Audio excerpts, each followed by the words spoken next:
24/7 এই হচ্ছে AGT live 24/7 This is AGT Live 24/7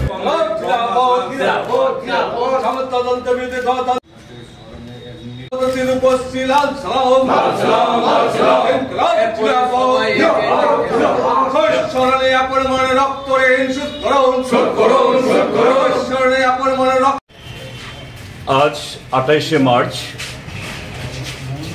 আজকের এই দিনে 1949 খ্রিস্টাব্দে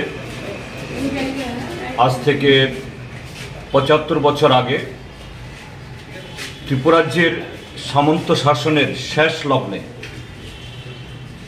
সামন্তবাদের বিরুদ্ধে লড়াই করতে গিয়ে এবং রাজ্যে গণতন্ত্র প্রতিষ্ঠার সংগ্রামে খোয়াইয়ের পদ্মবিলে 3 বীরাঙ্গনা কুমারী মদতী রূপশ্রী এই রাজ্যে প্রথম শহীদান যে তারা আত্মবলিদান দিয়েছেন। আমরা সারা রাজ্যব্যাপী কুমারী মদতীর উপস্থিতিকে স্মরণ করছি। শুধু কোনো একটা আন্দোলনে তাদের আত্মবলিদান দেওয়ার জন্য তা নয়, ত্রিপুরাজ্যে প্রায় 1400 বছরের সামন্ত শাসন এই রাজ্যের যারা আদিবাসী অংশের মানুষ তাদেরকে শোষণের জাতাকলে পিষিয়ে কিভাবে সামন্ত প্রভুরা তার রাজত্ব করতেন তার নিদর্শন এখনো রয়েছে এই উজ্জয়ন্ত প্রাসাদ নীলমহল। অথচ এখানকার প্রজাদের শরীরে এক টুকরো কাপড় ছিল না, শিক্ষার কোনো চিহ্ন ছিল না, খাদ্যের কোনো গ্যারান্টি ছিল না। তাদের ভাষা সংস্কৃতি বিকাশের জন্য তৎকালীন শাসক দলের বিলাস এবং আনন্দ ফুর্তি ছাড়া আর কোনো কর্মসূচি ছিল না। এই মহারাজারা তারা ত্রিপুরাজ্যের এই ট্রাইবেল ময়ালে, আদিবাসী ময়ালে তাদের লোককে পাঠাতেন। তারা হাতির পিঠ থেকে নেমে, ঘোড়ার পিঠ থেকে নেমে মাটিতে পা দিতেন না। গ্রামের মানুষ তাদেরকে কাঁধে করে অথবা পালকিতে করে নিয়ে যেতে হবে। আবার তারা যে ধরনের খাজনা চাইবে সেই খাজনা সবটা তুলে দিয়ে আবার তাদেরকে এই পালকি বা তাদের কাঁধে উঠিয়ে তাদের পুছিয়ে দিতে হবে।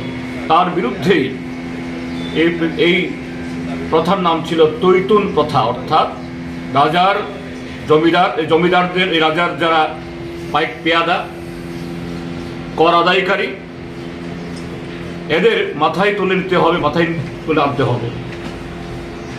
আজকে সেই ঘটনার 75 বছর বাদে আমরা স্মরণ করছি। এই সময়টা অত্যন্ত তাৎপর্যপূর্ণ। সেই মহারাজের বংশধররা গণতন্ত্রের আলখাল্লা পরে নতুন স্লোগান দিয়ে খানসা বা দফার নাম নিয়ে আজকে পুনরায় সে ধরনের না হলেও নতুনভাবে কিভাবে ত্রিপুরাজ্যের জনগণকে গণতান্ত্রিক ব্যবস্থার মধ্যেও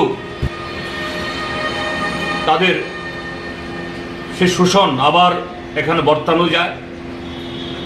ভারতবর্ষের বর্তমান শাসক দল ভারতীয় জনতা পার্টি আরেকটা সাম্প্রদায়িক একনায়কতান্ত্রিক পার্টি, তাদের সাথে হাত ধরাধরি করে সেদিনকার সামন্ত প্রভুদের বংশধররা রাস্তায় নেমেছে এবং এই গণতান্ত্রিক ব্যবস্থায় ভোটেও দাঁড়াচ্ছে।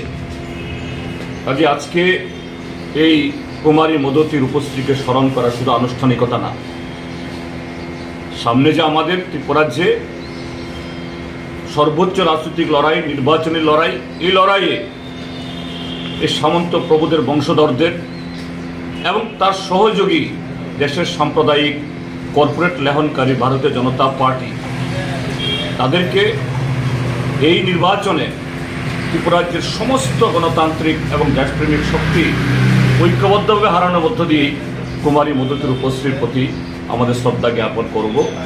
কুমারী মদতী রূপশ্রী তাদের সংগ্রাম, তাদের আত্মবলিদান অমর।